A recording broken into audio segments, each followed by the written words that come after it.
বাংলাদেশে ইসকনের মহাপ্রভু চিন্ময়ানন্দ দাস বাংলাদেশ সহ সারা বিশ্বের শান্তির জন্য যে প্রস্তাব দিয়েছিলেন তা বাংলাদেশের উন্নতিকল্পেই হতো। সনাতন ধর্মকে অস্বীকার করে যেমন বাংলার উন্নতি সম্ভব নয়, বাংলা ভাষার উন্নতি সম্ভব নয়, তাই সোনার বাংলাদেশ আজ থমকে। হুগলি জেলার ইসকনের ভারপ্রাপ্ত বৈদ্যবাটি গড়িয়া মঠের সন্ন্যাসী সাংবাদিকদের সামনে কি বলছেন শুনুন। দেখুন, চিন্ময় কৃষ্ণপ্রভু যেটা বাংলাদেশে এই যে প্রস্তাবটা নিয়ে এসেছিল, এটা কিন্তু শুধুমাত্র হিন্দুদের জন্য নয়, এবং বাংলাদেশের সবার জন্যই এই কথাটা বলা হয়েছিল।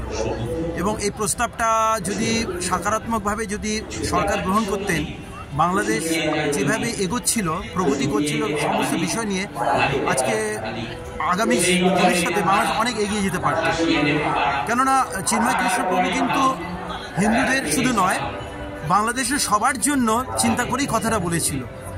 আর অবশ্যই সেখানে হিন্দুদের একটা অধিকার তো রয়েছে, কেননা আমি এবং সারা বিশ্ব এবং ইতিহাস তাই বলে কি বাংলাদেশ ভারতেরই একটা ভূখণ্ড ছিল, এটা কোনো অস্বীকার করা যায় না।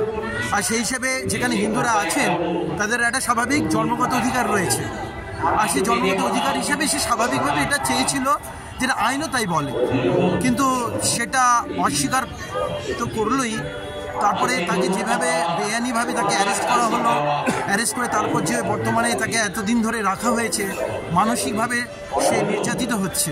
তো আমরা খবর পাঠিয়েছিলাম, আমরা সবাই মিলে একত্রিতভাবে প্রার্থনা করেছি, আবেদন করেছি তাকে খুব তাড়াতাড়ি মুক্ত করা হোক, এবং বাংলাদেশ সরকার বিশেষভাবে এর উপর আলোকপাত করুক, যেন সমস্ত মানুষের যে অধিকার, মানে জন্মগত অধিকার যেটা আছে, বাংলাদেশে একটা নাগরিক হিসেবে যে অধিকার আছে, সেটা যেন প্রতিফলিত করে সঠিকভাবে।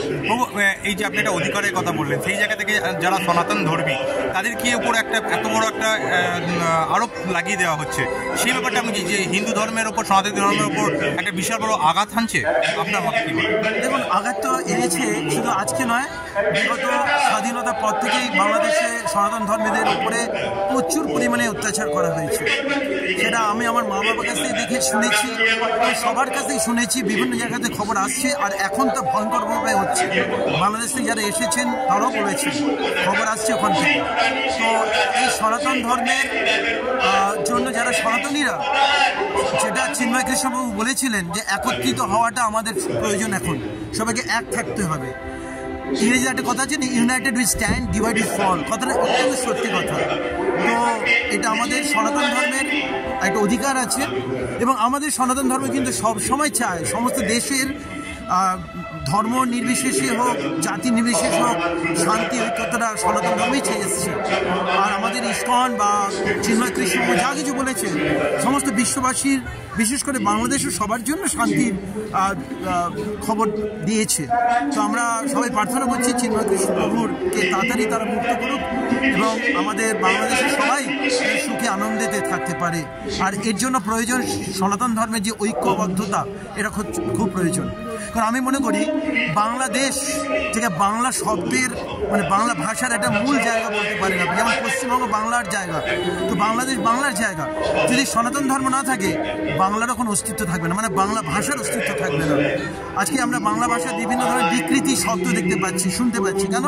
সনাতন ধর্মকে তারা অবলুপ্ত করার চেষ্টা করছে, অক্ষুণ্ণ করার চেষ্টা করছে। এই জন্য সনাতন ধর্ম থাকলে তবেই যথার্থ বাংলা ভাষা এবং তার সংস্কৃতি টিকে থাকবে, এবং আমাদের বাংলাদেশ যে সোনার বাংলা, তা অবশ্যই তার অস্তিত্ব আমরা দেখতে পারবো।